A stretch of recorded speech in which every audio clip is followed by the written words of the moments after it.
3,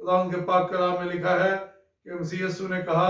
اے باپ ان کو معاف کر کیونکہ یہ نہیں جانتے کہ کیا کرتے ہیں۔ میرے عزیزو، یہ معافی کا کلمہ ہے۔ اس کلمے میں خدا یسوع مسیح نے باپ سے التجا کی کہ اے باپ ان کو معاف کر کیونکہ یہ انجان ہے، یہ ناواقف ہے، یہ اس سچائی سے برابر نہیں ہو سکے اور یہ نہ جانتے ہوئے یہ غلطی کر رہے ہیں، تو ان کو معاف کر دے۔ میرے عزیزو، یسایہ نبی کا صحیفہ اس کے 53 باب اور 12ویں آیت میں بھی کہا گیا کہ اس نے خطا کاروں کی شفاعت کی۔ اور اگر ہم اس موقع کے حوالے سے دیکھیں تو یہاں پر رومی فوجی سپاہی تھے اور ان کا روزمرہ کا یہ کام تھا کہ وہ جن لوگوں پر جرم ثابت ہوتا تھا ان کو وہ مصلوب کیا کرتے تھے، مجرموں کو ان کے ہاتھوں پیروں میں کیل ٹھونک کر ان کو لٹکا دیا جاتا تھا۔ دوسرا جو کردار ہم دیکھتے ہیں تو وہ ہے پیلاطس کا۔ پیلاطس کو بتایا جاتا ہے کہ یہ شخص جو ہے یہ اپنے آپ کو یہودیوں کا بادشاہ کہتا ہے، اور پیلاطس اس بات کو جان گیا تھا کہ یہ شخص بے گناہ ہے اور راست باز ہے۔ اور تیسرے جو لوگ تھے وہ وہاں کی عوام تھی، وہ یہودی تھے، وہ یہ جانتے تھے کہ خدا نے ان کے اوپر بارہا دفعہ ظاہر کیا کہ وہ یہ خدا کا اکلوتا بیٹا ہے اور اس بات کو ثابت کیا کہ یہی مسیح ہے، لیکن انہوں نے اس بات کو اس موقع پر آ کر اپنے دل و دماغ، آپ کہہ لیجئے کہ ان کے برین واش ہو چکے تھے، ان کی توجہ یا ان کی سوچ اس بات پر تھی ہی نہیں، بلکہ ان کا پرزور مطالبہ تھا کہ اس کو مصلوب ہونا چاہیے۔ چوتھا جو کریکٹر ہم دیکھتے ہیں وہ ہے اس وقت کے سردار کاہن اور علماء دین، فقی فریسی، جو کہنے کو تو قوم کے رہنما تھے لیکن وہ چرواہا بننے کی بجائے وہ بھیڑیے کا کردار ادا کر رہے تھے۔ ان کو صرف اور صرف اپنے عہدے کا فکر تھا اور لوگوں کا یہ خیال تھا اپنے ان قائدین کے متعلق کہ جب مسیح آئے گا تو یہ ہمیں بتائیں گے اور پھر ہی ہم اس پر ایمان لائیں گے۔ میرے عزیزو، دوسرا کلمہ جو ہے لوکا رسول کی انجیل اس کا 23 باب اور ورس 43 ہے۔ یہاں پر لکھا ہے کہ میں تجھ سے سچ کہتا ہوں کہ آج ہی تو میرے ساتھ فردوس میں ہوگا۔ یہ نجات کا کلمہ ہے، اور اس کے پس منظر میں جائیں تو ہم دیکھتے ہیں کہ جب خدا یسوع مسیح کو مصلوب کیا گیا تو ان کے دائیں اور بائیں ایک ایک ڈاکو کو بھی مصلوب کیا گیا، اور ایک ڈاکو ان میں سے وہ آپ یہ کہہ لیجئے کہ خدا یسوع مسیح پر طنز کرتا ہے۔ وہ یہ کہتا ہے کہ اگر تو یہودیوں کا بادشاہ ہے تو تو اپنے آپ کو بھی چھڑا اور ہمیں بھی چھڑا دے، جبکہ دوسرا ڈاکو جو ہے وہ اسے غصے سے بات کرتا ہے اور اسے کہتا ہے کہ ہم نے تو جو قصور کیے ہم اس کی سزا پاتے ہیں، ہم نے جرائم کیے ان کی ہم سزا پاتے ہیں، اور جبکہ یہ شخص جو ہے اس کا کوئی جرم نہیں۔ اور لفظ فردوس جو خدا یسوع مسیح نے استعمال کیا کلام مقدس میں، یہ لفظ بہت زیادہ دفعہ ہمیں نہیں ملے گا۔ مکاشفہ کی کتاب اس کا 2 باب اور اس کی 7ویں آیت میں یہ لفظ ملتا ہے، اس جگہ اس مقام کا ذکر ملتا ہے کہ فردوس کیا ہے، جہاں لکھا گیا ہے کہ جو غالب آئے ہیں میں اسے اس زندگی کے درخت سے جو خدا کے فردوس میں ہے پھل کھانے کو دوں گا۔ مسیح یسوع کو دنیا میں آنے سے 700 سال قبل یسایہ نبی کا صحیفہ اس کا 53 باب اور اس کی 12ویں آیت میں یہ پیشن گوئی کی گئی کہ اس نے اپنی جان موت کے لیے انڈھیل دی اور وہ خطا کاروں کے ساتھ شمار کیا گیا، تو بھی اس نے بہتوں کے گناہ اٹھا لیے۔ اس بات سے فرق نہیں پڑتا کہ کوئی بھی شخص کتنا گناہ گار ہے، فرق اس بات سے پڑتا ہے کہ یسوع کتنا بااختیار ہے۔ مسیح یسوع نے صلیب پر ہونے کے باوجود اس ڈاکو کو کہہ دیا کہ آج ہی تو میرے ساتھ فردوس میں ہوگا۔ نجات راست بازی کے کاموں سے نہیں بلکہ مسیح یسوع پر ایمان لانے کی، ایمان رکھنے کی بدولت ملتی ہے۔ آئیے ہم بڑھتے ہیں اب تیسرے کلمے کی جانب۔ یوحنا کی انجیل 19 باب اور اس کی 26ویں اور 27ویں آیت۔ اس کو محبت کا کلمہ بھی کہا جاتا ہے۔ خدا ان کے پاک کلام میں سے ہم پڑھیں گے، یسوع نے اپنی ماں اور اس شاگرد کو جس سے محبت رکھتا تھا پاس کھڑے دیکھ کر ماں سے کہا، اے عورت، دیکھ تیرا بیٹا یہ ہے۔ پھر شاگرد سے کہا، دیکھ تیری ماں یہ ہے۔ میرے عزیزو، یسوع اگرچہ صلیب پر تھا، جان کنی کی حالت میں سے گزر رہا تھا، بے بہا تکلیفوں کو وہ سہ رہا تھا اور سہ چکا بھی۔ صلیب تک پہنچتے پہنچتے ہم سب جانتے ہیں کہ اس کو کوڑے مارے گئے، اس کے اوپر لان تان کی گئی، اس کو چھیدا گیا، اس کے سر کے اوپر کانٹوں کا تاج رکھا گیا، اس کو دھتکارا گیا، اس کو دھکے دیے گئے، اس کے لباس کو اتار کر اس کے اوپر کرا ڈالا گیا، یعنی ہر طریقے سے اس کو اذیت دی گئی۔ لیکن یہ مقام جہاں پر وہ صلیب پر ہے، وہاں پر جہاں وہ اپنی روحانی ذمہ داری بھرپور طور سے پوری کر رہا ہے، وہاں پر ہی اس نے اپنی دنیاوی ذمہ داری جو ہے اس کو بھی اس نے بلایا نہیں۔ اس نے اپنی ماں کو یاد رکھا اور اپنی ماں کو اپنے شاگرد کے حوالے کیا جس کو وہ بہت پسند کرتا تھا، اور اس شاگرد کو بھی یہ کہا کہ یہ تیری ماں ہے۔ میرے عزیزو، یونانی متن میں اے عورت کا جو لفظ ہے یہ میم یا میڈم کے لیے استعمال کیا جاتا تھا، اور ہم دیکھتے ہیں کلام مقدس میں کہ خدا یسوع مسیح نے جب بپتسمہ لیا اور اس کے بعد جب وہ خدمت میں انہوں نے شروع کی، تو اس کے بعد سے انہوں نے اپنی والدہ کے لیے، اپنی ماں کے لیے جو لفظ استعمال کرتے تھے وہ اے عورت کا لفظ استعمال کرتے تھے، یعنی جیسے میڈم کہنا یا کسی کو میم کہہ کے بلانا۔ جیسا کہ ہم دیکھتے ہیں کانا گلیل کی شادی میں، وہاں پر بھی خدا یسوع مسیح نے اپنی ماں کو اے عورت کہہ کر پکارا تھا۔ یہاں پر ہم اس کو کنکلوژن یہ ہے کہ انہوں نے محبت کا درس دیا، انہوں نے اپنا اس خاندان یا اپنی والدہ کا احساس کیا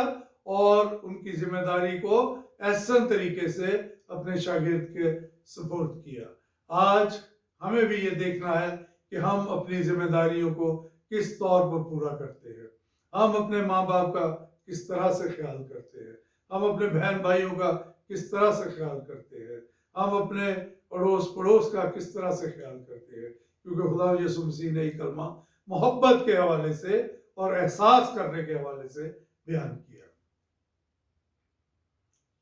چوتھے کلمے کی جانب بڑھیں گے۔ چوتھا کلمہ متی کی انجیل اس کا 27 باب اور 45ویں اور 46ویں آیت ہے۔ یہی واقعہ جو ہے مرکز کی انجیل 15 باب اور اس کی ورس 34 میں بھی ملتا ہے۔ یہاں پر لکھا ہے کہ اور دوپہر سے لے کر تیسرے پہر تک تمام ملک میں اندھیرا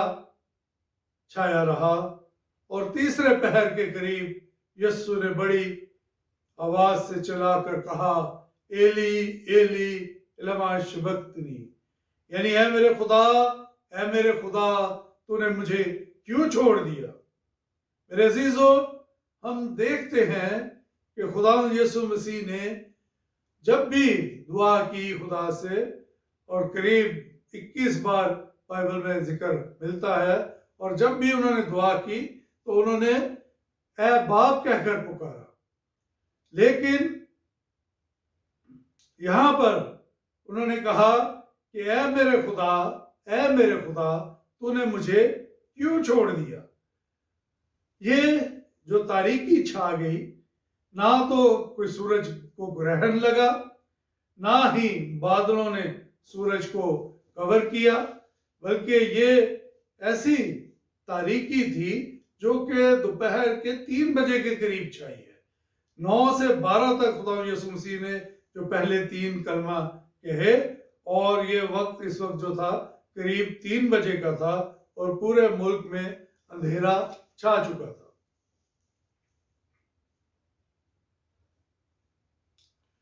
اگر ہم خداوند کے پاک کلام میں دیکھیں پرانے عہد نامے میں، تو خدا نے کئی مواقع پر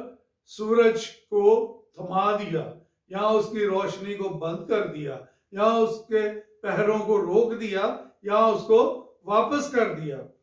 کلام مقدس میں یشوع 10 باب اس کی 13ویں آیت میں لکھا ہے کہ سورج ٹھہر گیا اور چاند تھما رہا۔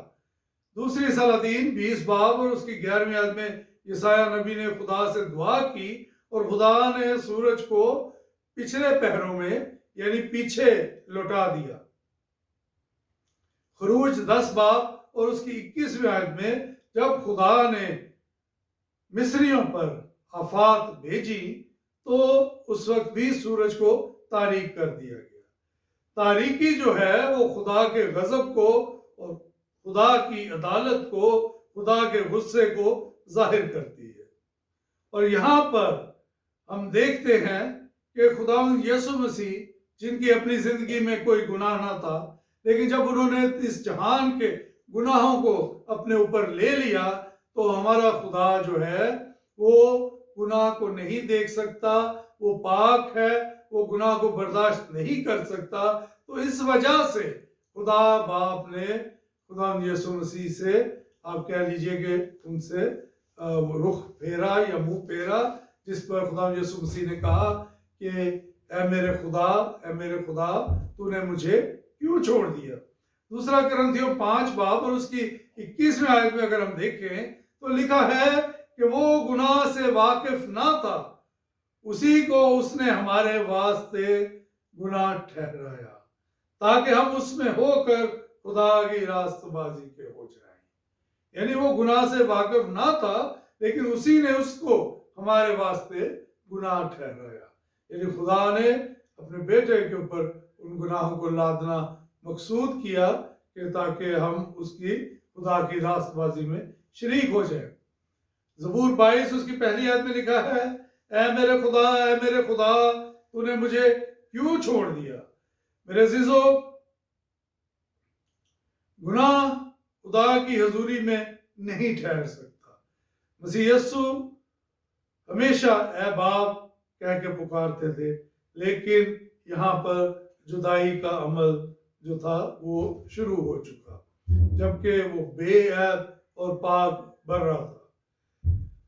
اس کے بعد جب خدا یسوع مسیح نے جان لیا کہ اب سب باتیں تمام ہوئیں تاکہ نوشتہ پورا ہو، تو کہا میں پیاسا ہوں۔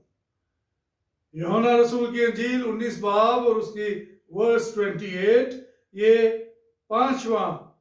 کلمہ ہے جب خدا یسوع مسیح نے فرمایا کہ میں پیاسا ہوں۔ مرکز رسول کی انجیل 15 باب اس کی 22ویں اور 23ویں آیت میں بھی اس واقعے کی تفسیر ملتی ہے کہ وہ اسے اس مقام پر جو گلگتا ہے لائے، اور جس کا ترجمہ کھوپڑی کی جگہ ہے، اور مر ملی ہوئی میں اسے دینے لگے، مگر اس نے نہ لی۔ ان دو حوالوں کو جو بیان کیا گیا متی رسول کی انجیل 27 باب اور اس کی 33-34 آیت میں، یہاں پہ پت ملی میں کا ذکر ہے۔ مرکز رسول کی انجیل میں مر ملی میں کا ذکر کیا گیا۔ یہ پت اور مر جو تھا یہ میں مکس کی جاتی تھی، اور جو پت ہے یہ ایک ایسی جڑی بوٹی تھی جو کہ کڑوی ہوتی تھی، اور یہ دونوں چیزیں مل کر ایک ایسے انستھیزیا ٹائپ کو، یہ آپ کہہ رہے ہیں ان کی کوالٹی تھی کہ جو مجرم ہوتا تھا اس کی ہاتھ پاؤں سن سے ہو جاتے تھے، جس کی وجہ سے اس کو ان کیلوں کے ٹھونکنے کی کچھ تکلیف قدرے کم ہوتی تھی، اور جو رومی سپاہی تھے وہ بھی اپنا کام تھوڑا سا ایزیلی کر پاتے تھے۔ لیکن مسیح یسوع نے جب ان کو یہ میں پیش کی گئی تو انہوں نے پہلی دفعہ جب میں پیش کی گئی تو انہوں نے اس میں کو پینے سے انکار کر دیا۔ یہ صبح کا ٹائم تھا، قریب 9 بجے کا، جب انہوں نے اس مے کو پینے سے انکار کر دیا۔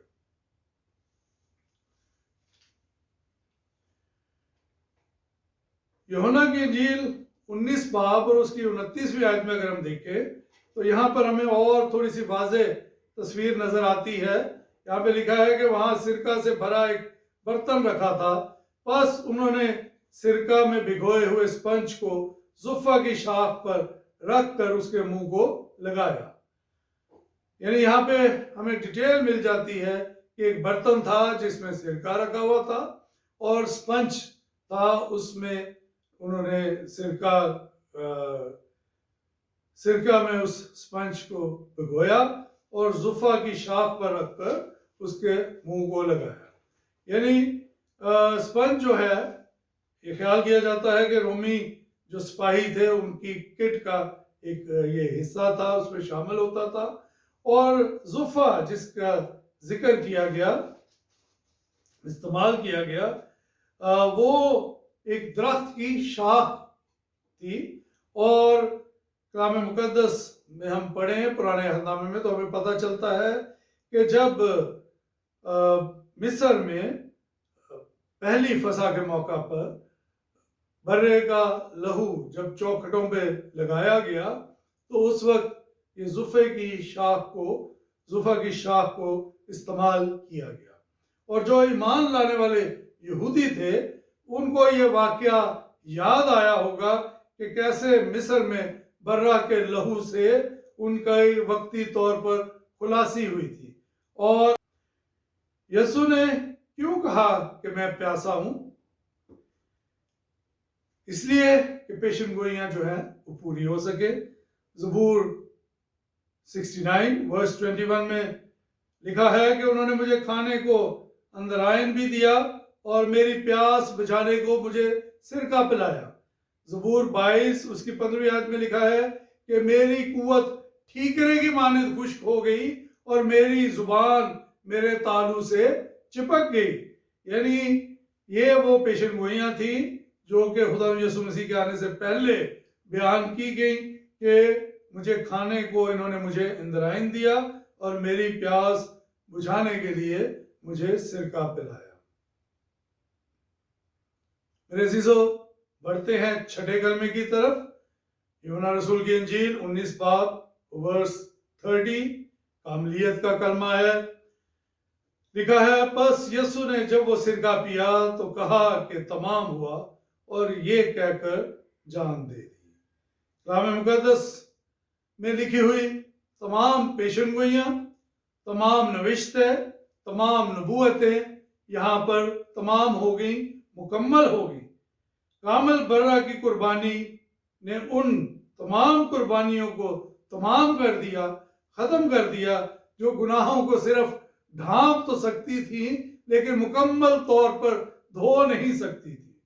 گناہوں کی دستاویزات کو مٹا دیا گیا۔ کہانت کی وہ لڑی جو کہ بنی اسرائیل میں رائج تھی وہ اب ختم ہو چکی، اور